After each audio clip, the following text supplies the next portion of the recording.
Hi, I'd like to take a moment and introduce you to our new podcast sponsor, Novamar Insurance.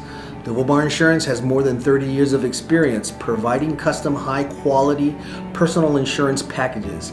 They offer full asset coverage to protect your home, yacht, collector, and daily driver automobiles, and even your aircraft. Novamar's private insurance risk assessment gives you a detailed analysis so that you can make an informed decision.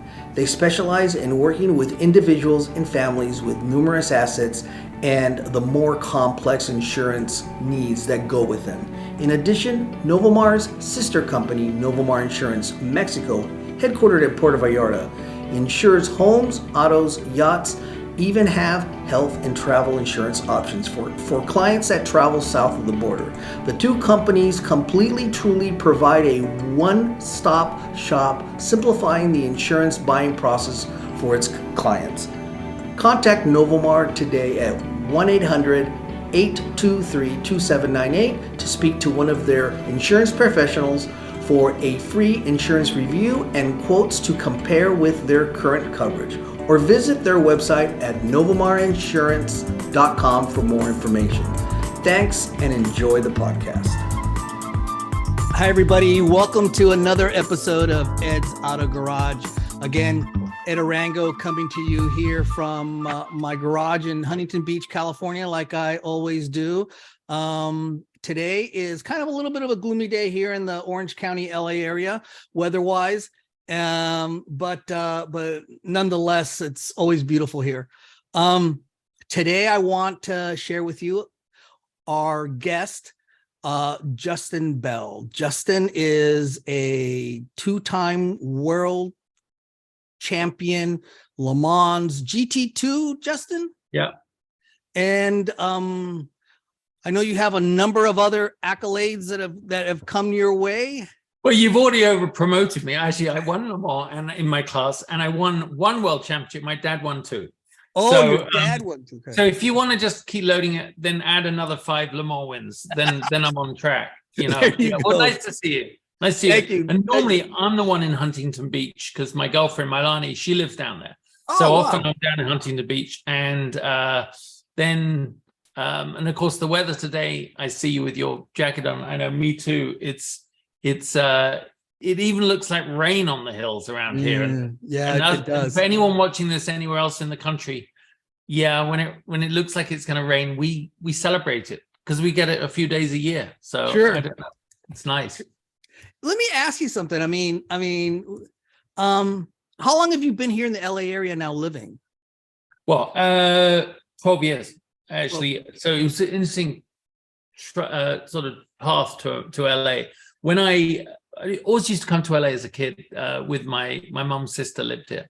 And so we'd come here on holidays and things. And it was down in Redondo Beach. And I thought that's all there was to it. And then when I was in my 20s, I was racing here. We did Del Mar and obviously and racing at Laguna for years. And then in 99, I moved from England to America to Florida as part of the Corvette team. When I finished my 6 years with Viper, which we won a lot of races, I came to race for Corvette, and I thought, this is my time. I'm going to leave the UK. Wanted to do it for years, and Dad lives in Boca Raton, Florida, so it was a natural place to go. But Florida was up and down. Other than making a couple of nice-looking kids, the rest of it was pretty a shitty experience, really, and business-wise. And I had the chance to move here, and I thought, I really need to do it. But that led to me being on the Jay Leno show, which was on in the evenings when he finished the Tonight Show. He had that, for about a year, he did the Jay Leno show. And he had a little called the Ford Electric Green Car Challenge. And I was just teaching, from The Rock to Dr. Phil to Venus Williams to, amazing actors and actresses, and musicians, and I was teaching them to drive these little electric cars. But this is like 12 years ago now, so it's way ahead of the curve. Right. And they weren't really working half the time, and you couldn't tell when they were on because they had to give you no indication of when they were turned on. So I didn't know if the celebrity was going to stay still or move, So, but that got me to LA, and that was 12 years ago. So So being here in the LA area, I mean, what's your impression of the car culture here? I mean, because we have so much in classic or exotics or just car ownerships in general. I mean, did it make an impression on you when you got here to the LA area? I actually didn't have that much appreciation for how big a deal it was going to be. All I knew was in Florida, there's very small car culture. Obviously in Miami, you got all the IndyCar drivers, and all the Brazilians are there, and it's just fantastic. And Haggerty have a drivers club there, and there's some great car collections. But as a whole, it's not a rich car culture, and the car companies don't really spend any money in California, in Florida, and other parts of the country, but they do here. So it's one of those subjects that's a little top of mind right now. Like, we think, oh, where else could we live? And I look at other places around the country, and then I go, I'm not ready for that, because there's any weekend there's something going on if you choose to. Sure. And if during LA Auto Show, there was something going on every night if you choose to. You know, we have Rensport coming next year. We just up the coast. There's so much going on. I mean, the Peterson Museum, Bruce Meyer, and all those, David Sidoric, and all those guys who are such a part of that, who are part of my friend group. And, you know, going to Peterson events, I was doing something, I interviewed Don Prudhomme for the show at Bruce Meyer's garage in Beverly Hills. You know, you're surrounded by some of the most unique, significant cars in the history of the sport and driving, and they're in a little hidden garage in the middle of Beverly Hills. You know, there's car collections. And I've really, to answer your question, it goes on and on.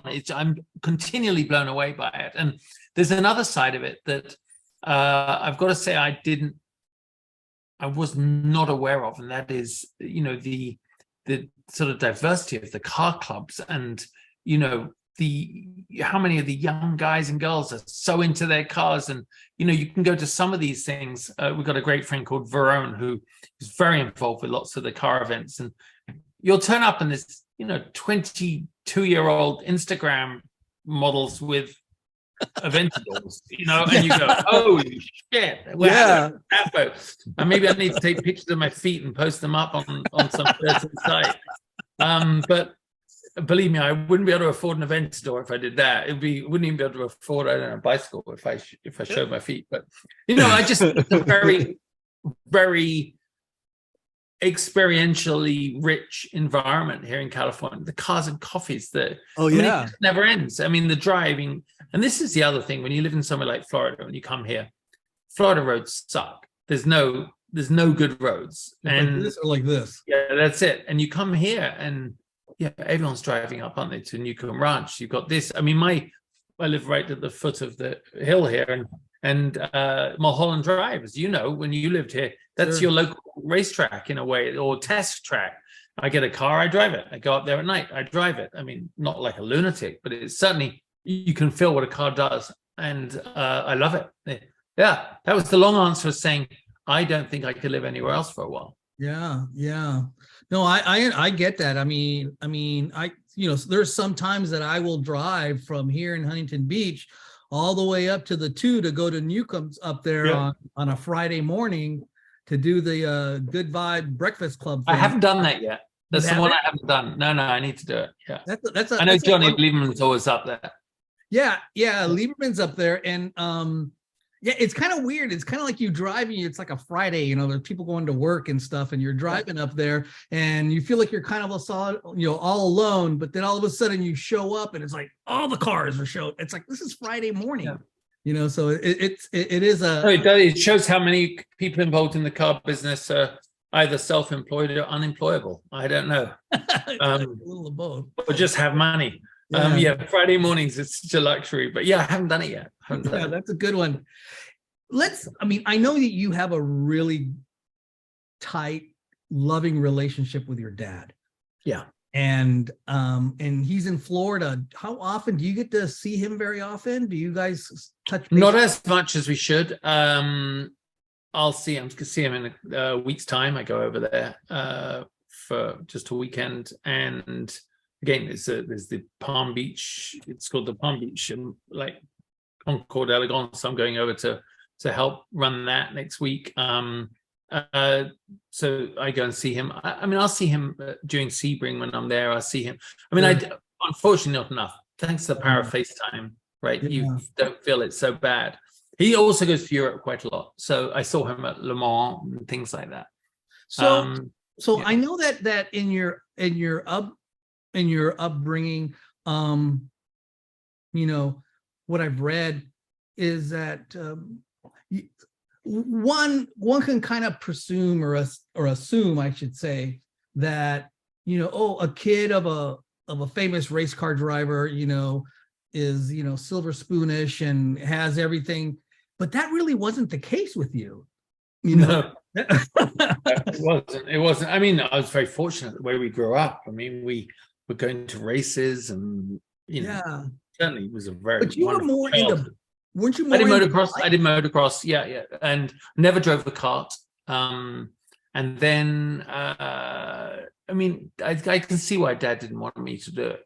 I mean, it was like, shit, you know, what do we tell your mom, was what he said. But you mean, also your dad was from that era that it was very dangerous. So dangerous. That's why he didn't want me to do it. I mean, it's just so many people died, and my mom didn't want me for that reason to do it.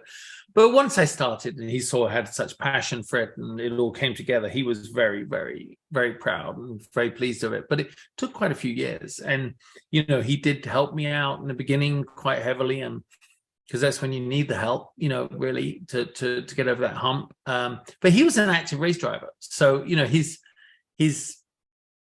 life was about getting deals, staying in a good ride, you know, doing all these things. Meanwhile, I'm trying to do the same. So two people in the house trying to sell their wares makes it, you know, is a bit different. But the other thing I would say that makes it valid or validates the decision to go drive racing when your dad is in it, or maybe any sport, is that you probably know more with more transparency or sincerity what's involved. You know, if you just watched, I've said it many times, if you only have just read Motorsport or watched Drive to Survive in these days, then you miss the point that people die doing it. And whereas I knew they did. You know, I knew I was in a really nice school, private school, and Dad didn't have any money. We didn't have a drive. So next thing is I'm out of that school into the local high school. You know, it's at 14. So, you know, things changed, you know, according to, you know, what he was doing at the time, what he was racing, how well it was going, how much he was getting paid. And so, you know, it was a kid, you feel all that. Mm-hmm. So I think when you say you're going to go racing, it's not a flippant decision. I mean, admittedly, the driving fast cars and sexy girls probably played a little part in it for me, but I did, yeah, that's all I'll say. Pretty much, yes. So it adds up in the end. But you know, there's lots of shiny reasons to go racing, but in the end, it's about wanting to drive fast. It's wanting to drive fast. Pretty special. Yeah. So you were doing motocross riding for a while and did that at the very beginning, but then you transitioned into some Formula Fords. Yes, Formula Fords, then Forza Lotus. We actually had our own team. Forza Lotus, Opel Lotus, Forza Lotus was a new series. We were sponsored by Camel. Can you just think about that? I am 18 years old, sponsored by RJ Reynolds. I wear Camel race suit, Camel on my helmet. We would go to bars and push Camel cigarettes to people. Oh my goodness! You know, we give them away at the tent. How freaking crazy is that? No, see that now. But it's what we did. I mean, if you remember, Ayrton Senna was in Camel, and Damon Hill was in Camel, and the Brabhams were, Paul Stewart was, I was, the Hobbses were. We were all in a part of a Camel. I don't know, little junior nicotine club by the look of it. And I'd never smoked, by the way, I've never smoked a cigarette in my life. I just never have. So I was probably not their best dad. Growing up, I mean, it kind of sounds like there was a period of time that maybe at the time you didn't realize it then, but you were surrounded by these drivers that I assume were friends of your dad's, you know, maybe a little older than your dad, maybe a little younger than your dad.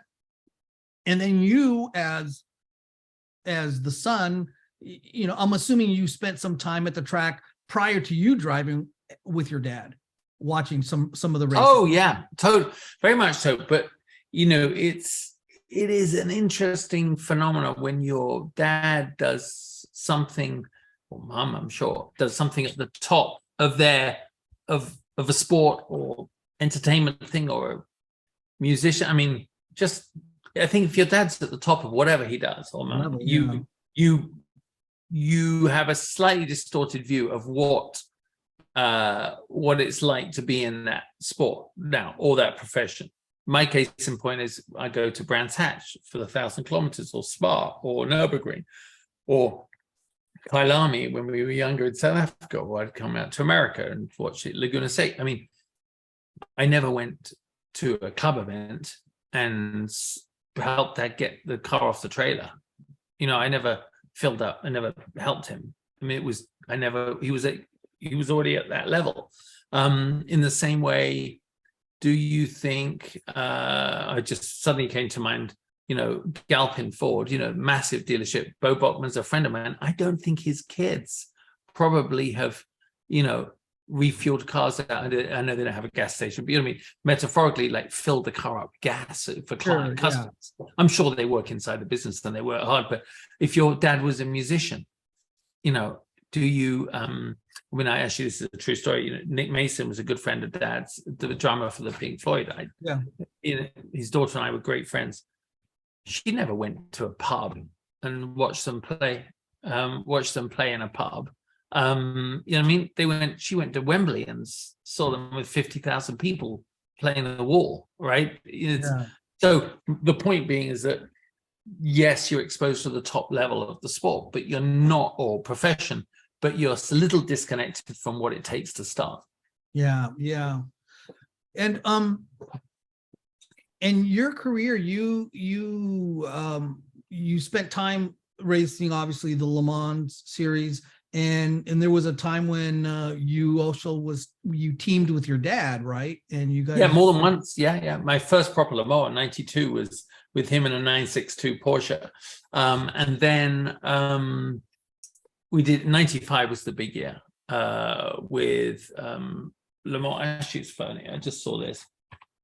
Not very flattering to me, but that's Magneto magazine this week. I love that magazine, and there's a picture of us on the podium, all about '95. You know, we led for 12 hours on Father's Day. We had a clutch release bearing go, which put us to third place. Still a freaking amazing experience to be with your dad. And I wasn't quite prepared for the, even though I'd done them all a couple of times by then, that leading and everything was a bit overpowering for me at the age of, I was older than Max Verstappen probably, but you know, my racing experience hadn't had that level of pressure before. So I think I got fastest lap in the car in the morning, but during the night in the rain, I scared the shit out of myself. So, you know, tell me, what is it like? What's it like? For, you know, I'll never experience anything like that in my life, and the majority of the people will never experience anything like that. What's going through your head? You know, you're running your race, your stunts are, how long are you behind the wheel? Well, you can actually be in the car longer during the rain because it's physically less demanding, but mentally it blows your mind. What's going through your head while you're, what are you thinking? Are you constantly going, look out for this, look out for that, look out for this, are you constantly driving like that? Constantly, but you have to do it from a position of self-belief and trust in the equipment that it can do it. If you don't have that, rain driving at that level is very hard. To give you an example, the Mulsanne straight is we're doing over 200 miles an hour with you in the rain or not, and when you're coming up behind another car, I mean, in the 962, I think we're like 226, so it was fast. But suddenly the front windshield, you can't run with the wipers because the wiper, there's oil on, there's road pickup and oil. If you run them, it just smears it. So you just leave them off. Now, leave them turned off. But in front of you, as you get closer to a car, the water spray sort of goes this dense white. It becomes a wall of white. And something there's in front of you, but you can't see it. Oh my goodness. So you look out of the side window at the edge of the grass at 200 plus miles an hour to see where you are. And then you'll see a boom. You'll know where you are. You'll see a boom of the like 3, 2, 1, 5, 4, 3, 2, 1 markers, where you have to brake for the chicane, and you sort of know where you are at that point. But you have an internal timing clock on a racetrack where you know roughly where you are. I know the rain, you never totally can't see for long, but it's so scary when you can't see at those speeds. So your spidey senses are kind of can tell this is a little bit too long, or there's too short of time in this section, and you kind of, it comes natural to you after you've driven. And let me ask you, before the Le Mans race, how much time do you guys get on? Do you guys get to practice on the track? Yeah, but it's fair. You see, you have 3 drivers. The lap is 4 minutes. So to go out and do one timed lap takes 12 minutes. Yeah. The first one out and then back in. So it's very difficult. You have 2 2-hour sessions, and then another 2 2-hour sessions on the Wednesday and the Thursday, one at night, one in the daytime. And you find that when you can blow those 2 hours. If you have any problem, any mechanical problem or anything like that, suddenly you've lost laps, and you have to do a certain number of 3 time laps. I think it is in the dark, or maybe 5. I think it's 3. You have to get timed laps in the dark. So each driver does, or else they can't start the race. So you could go into Le Mans. I've gone into Le Mans having just driven 3 laps. Oh my goodness. Yeah. Because we had engine problems or some bullshit like that. Yeah. And then, so after 95, and now you're coming into the 2000s, is that when you jumped in with Corvette or with Viper?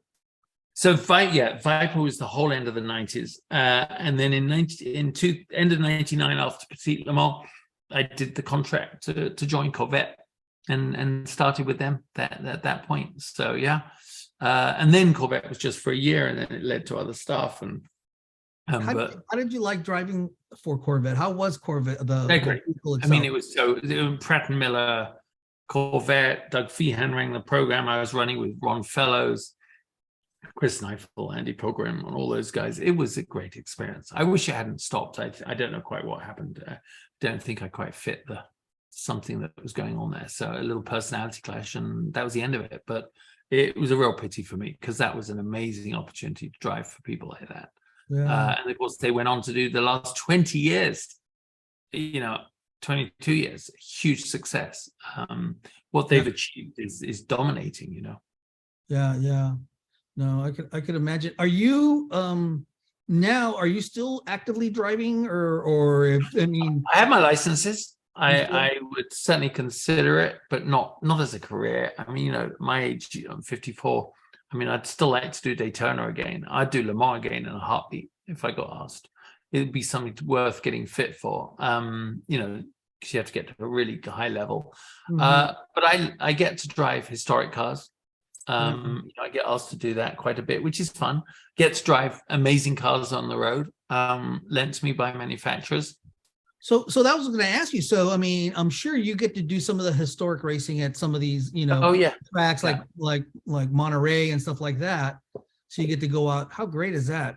It's wonderful. And I mean, I do love driving other people's cars fast, but when I had the chance to evolve my TV career, I knew that that's what I wanted to do. TV was where my focus was. And a wonderful old man once told me, he said, Justin, you can't ride 2 horses.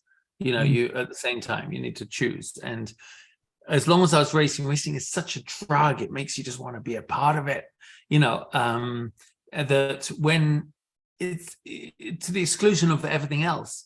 So you have to kick that habit in order to be good at, I think, to fully commit to TV. And that was in the days of Speed Channel, and I was a good interviewee. So the chance came for me to drive for them and to do TV rather than driving. And when it did, I leapt at it. Yeah, I just could see that I could be something really good at. It could be something I'd be really good at. I'll tell you, now that we're kind of segueing into the TV side of this. One of the interviews that you've done that really pulled at my heartstrings, to be real honest, was with Alan DeCavenade. Yeah, totally. Right. I mean, for me, he was a hero for me growing up as a kid. Yeah. Not even as a kid he was, but then again, later in life, as I got older, I think it's because of him, I personally became so fond of classic cars. Yeah. And because of Victory by Design and that whole series that he had done, you got to think it was really at a period of time before GoPros and all this kind of stuff. Yeah. And it was really rudimentary, the way, the cars were set up and what have you. But for a true car enthusiast or car lover, that show just pulled at me in the sense that you could really hear the cars. You hear the cars where, instead of like vroom, something going by, you heard the shifting and the linkage, and you heard the carburetor, the throatiness and the exhaust and all of that. You could hear that. And today, I can only imagine with what we've got today available to us, how much better that could be. He was an amazing man. Yeah, it must have been incredible for you, that interview. Yeah, I mean, he's such a dear friend of mine, a whole family, he and his wife, Alison, their son, Aiden, that I used to go on hiking probably every week. We'd go for a hike, or frequently we'd go for a hike. And then he got sick. And then this was when he was back, before we really realized how sick he was. But he was definitely changing at that point. He had fallen off his motorbike 2 years before on the 134 at like 85 miles an hour on his Ducati and bounced down the road.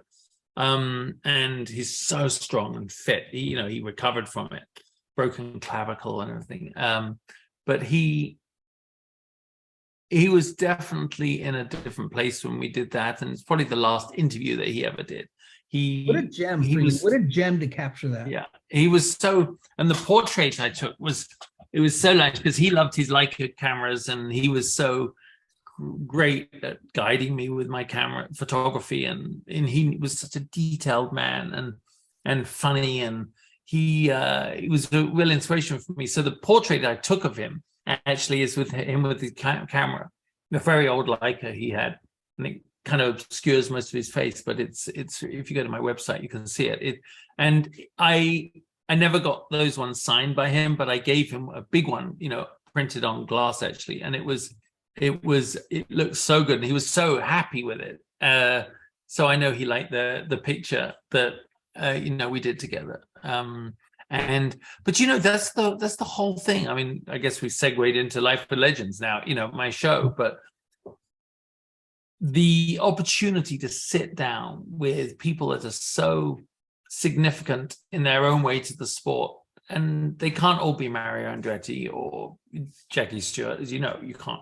There's not enough of them, but there are so many people that are significant in our world that it's just wonderful to get the chance to sit down with them. Yeah, well, I mean, yeah, Justin's.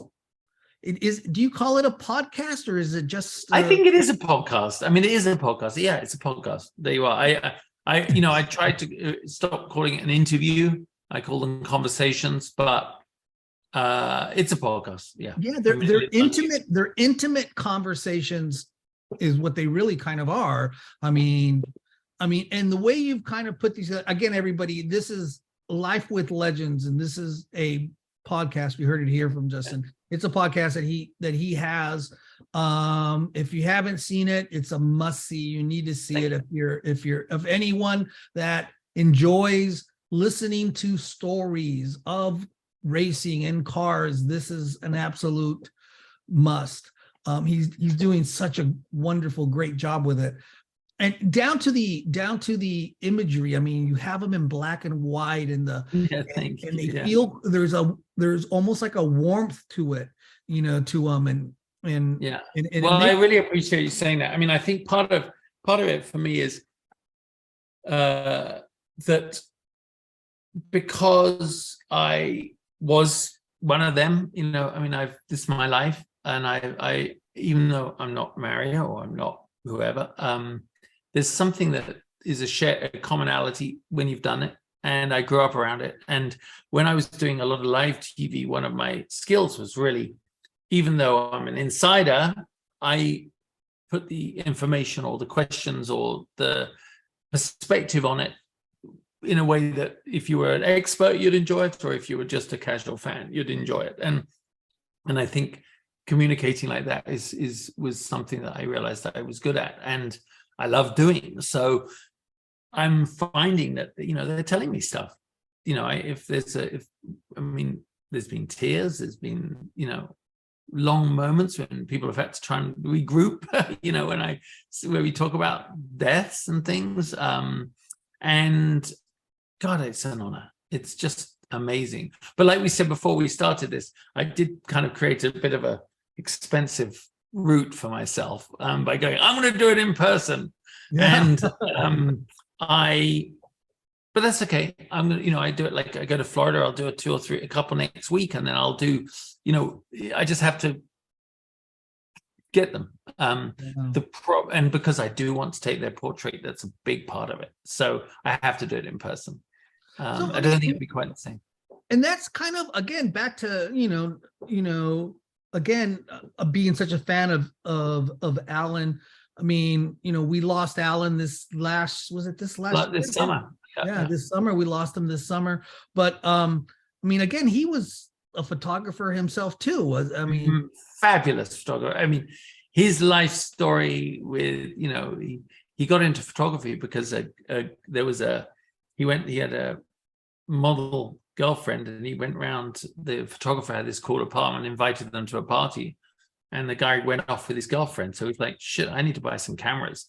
And so he got cameras, and he shot for the Rolling Stones. He just did some amazing stuff. I mean, and this is before racing. This is before the car. Before racing. The racing thing started because he went to another party with another model, and it was at a young racing driver's house, who then stole the girl too. So he's like, sod that, I might as well get a race car.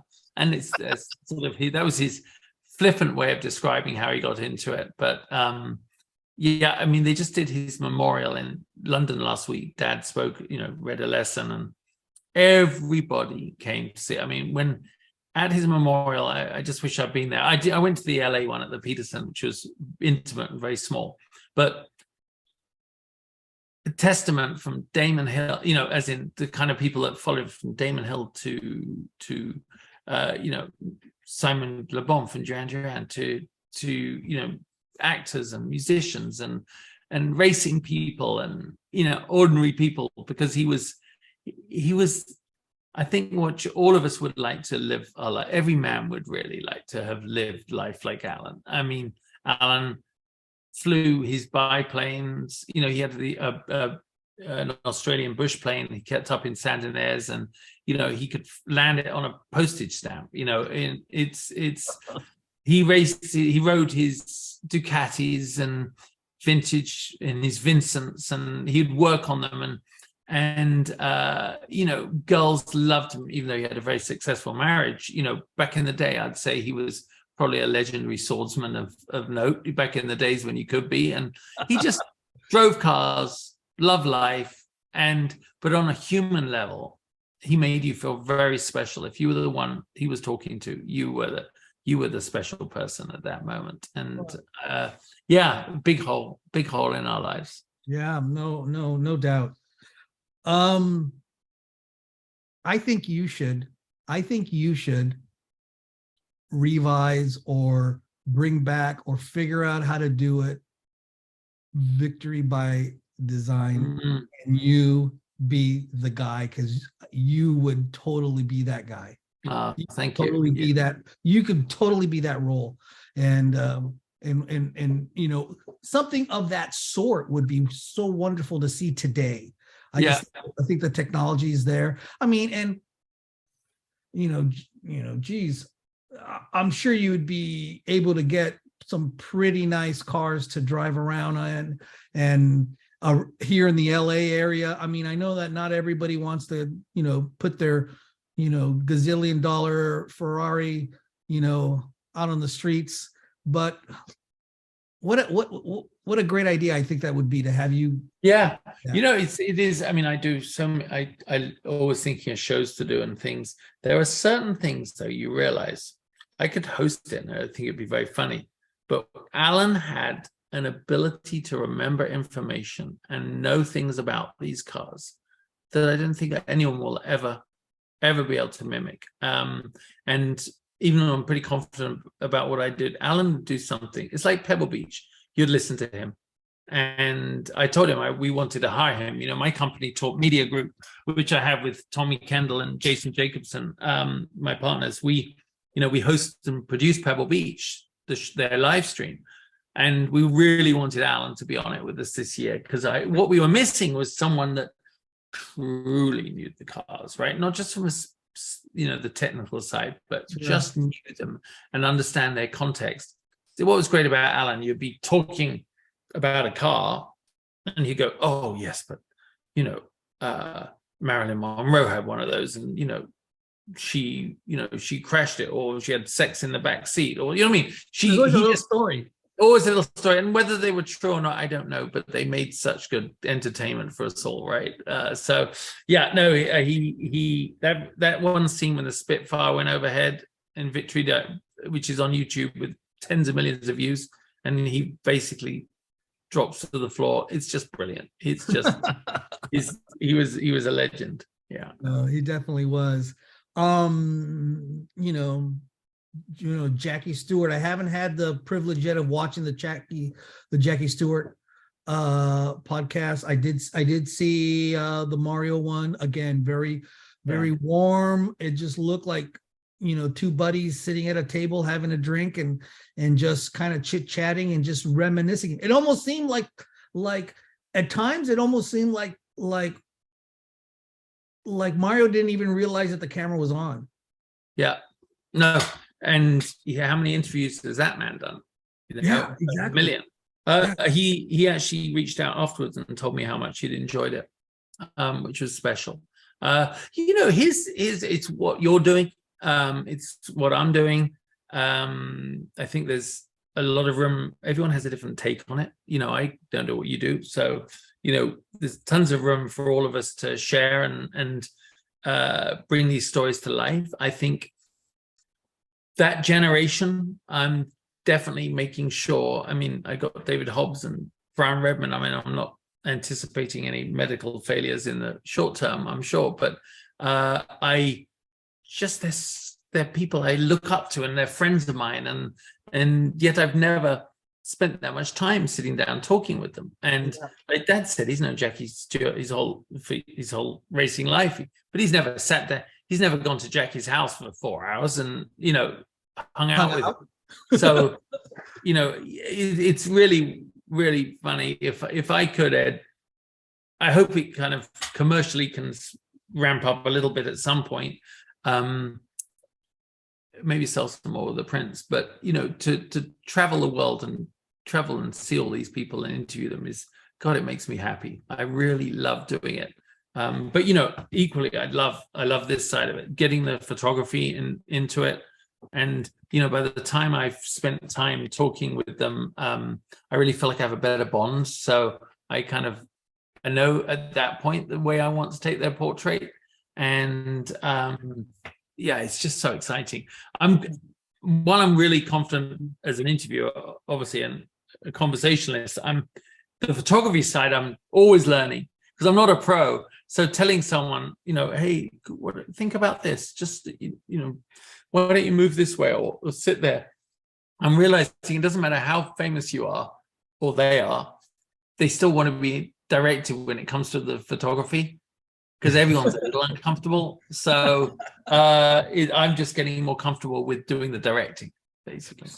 So the photography portion of it, when did you start yourself getting into, taking these pictures and these portraits? And has it always kind of been, have you kind of concentrated on portraits, or are you taking pictures of cars and tracks and things like that, or daisies on a field or something like that?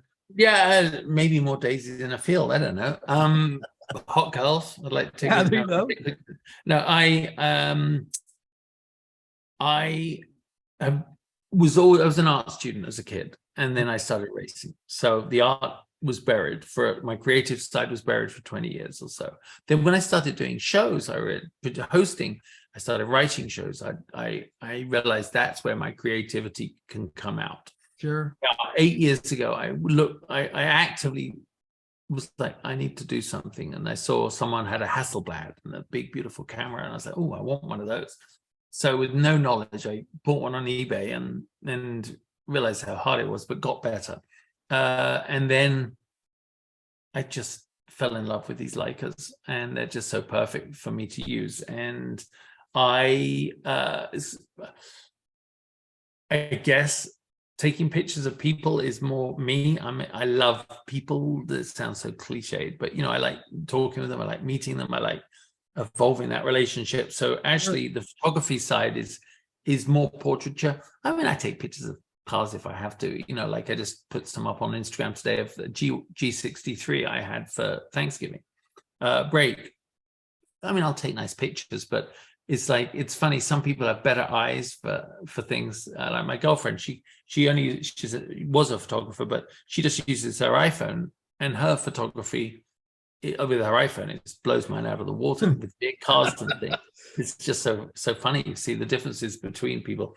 But I mean, yeah, I mean, for my main site, it's portraits. Portraits, yeah. Love it, yeah.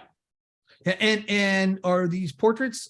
Can somebody from your website, is there a way to purchase them? Do you sell them? Yeah. So what I'm doing is I'm actually working on. I had the website up just before we got on the Zoom.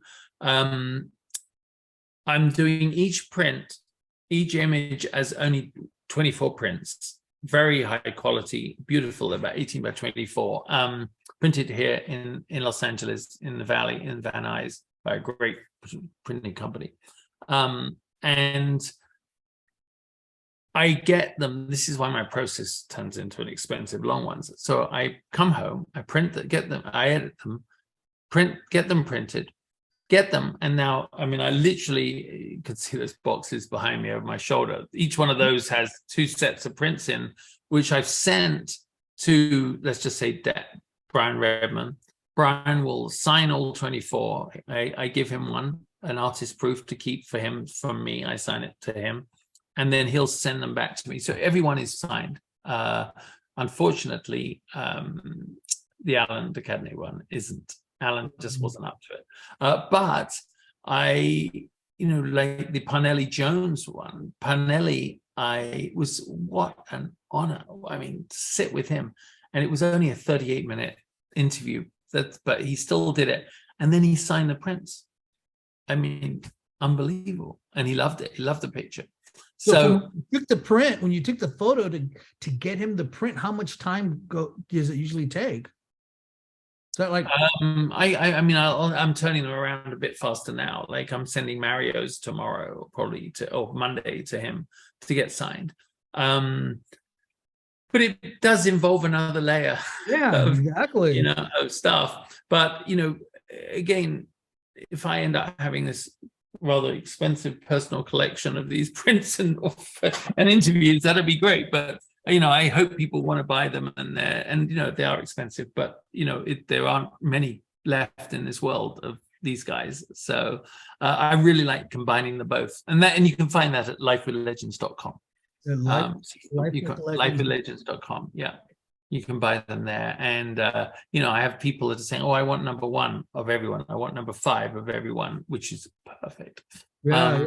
So I just need 24 people to say that, and won't it be great? But but they, and then an artist friend of mine said, well, obviously what you do is, if one particular one is selling well, then if you only have 6 left, you raise the price because you've only got 6 left. So double the price, and hold on to them. Don't just, give them away too fast. Sell them. Yeah, It's just such fun. It really, it's just the whole thing is great. Meanwhile, I have to worry about building talk media groups so we have more work next year. So tell us a little bit about what's happening at Torque. What's going on with you guys there? Well, we host Pebble Beach. We also now host and produce the Chattanooga Motor Car Festival, which we just did. Wonderful event in Chattanooga, Tennessee. They're just great guys, and they've got a racetrack they built downtown and by the Riverwalk. We're trying to get back to IMSA, which is where we started it, because next year with IMSA kicking off at the 24 at Daytona with all the LMDH cars, everybody, it's just going to be massive. It's going to be so exciting. We really need to be there. So we're working on that, and I've got a new series that we want to put out, like a bit of a travel car show that we're working on right now. We flirted with the idea of doing something in the EV space, and even though I like them and I obviously appreciate them, the show didn't really take off the idea. It turns out that people, while they love their EVs, don't really want to be entertained by their EVs. It's not what they aspire to. So they still, in that G-Wagon, that's what I said on my Instagram post today. It just laughed in the face of all the little EVs as I went past, gurgling away, V8 throbbing, 577 horsepower. And it just sounded magnificent. I'll tell you, I've only driven one electric car, and it was my sister-in-law bought one of those Mustang Mach-E's. Yeah. Oh, did she? Okay. Yeah. So I drove that thing, and lack of sound was one issue, and but I gotta tell you that sensation, even in a modern day car with 8-speed automatic transmission or 7-speed automatic transmission, this car, it was a constant pull the whole way through. Yeah. It just and it was fast. It was a fast car. Oh, so yeah. I can see that the day will come that they will be people will be very excited about seeing and learning more about them and their potentials. But I still kind of think that, maybe, it'd be kind of like watching a Prius on TV. I don't think I want to do that. No, I love it. No, it's, I think what we're in for with the world of cars is this embracing of the history of them, the older cars, everything about it. There's so much rich history and content. I was out at the Thermal Club yesterday in Palm Springs, which is just the ultimate members car club. And obviously not all of us can afford to belong there, but there will be many other versions of that. And it's going to be where you go to drive your car. And, I do think in hindsight, people are going to realize the modern internal combustion engine did a pretty good job. And regulations have made it as efficient as it just keeps getting more and more efficient. And I think as we all know, there's many others. Yes, electric cars have a big role to play. I just don't think we're going to see any of the. I just don't think any of these targets will be hit. Will be met on no cars by 2035 and stuff like that. Yeah. At least the other day, again, an unsubstantiated claim, but it came from a very, very highly respected, intelligent engineer in the space. If every car in California was an EV, we would need 1,000 times more electricity. Yeah, how? So where's that come from, boy? And nowhere. You know, 1,000 times. Yeah, that's crazy to think about that. So there's going to be some issues that are going to need to be addressed, I mean, you think about it. What did Gavin say that Newsom say that it was going to be by 2030, 2035? I forget 2035. 35. Yeah. I mean, it's not really all that far away. And who knows? These things are goals. And of course, as we know with politicians, there's no recourse on them if they don't get it right. Yeah. They can say what they want. There's no, the rest of us can't say what we want, but they can say what they want, and if they don't to get elected on any party, not being political, anyone, all politicians, right, say what they want, and then it doesn't happen. It doesn't happen. In this case, I hope it doesn't happen. Yeah, exactly.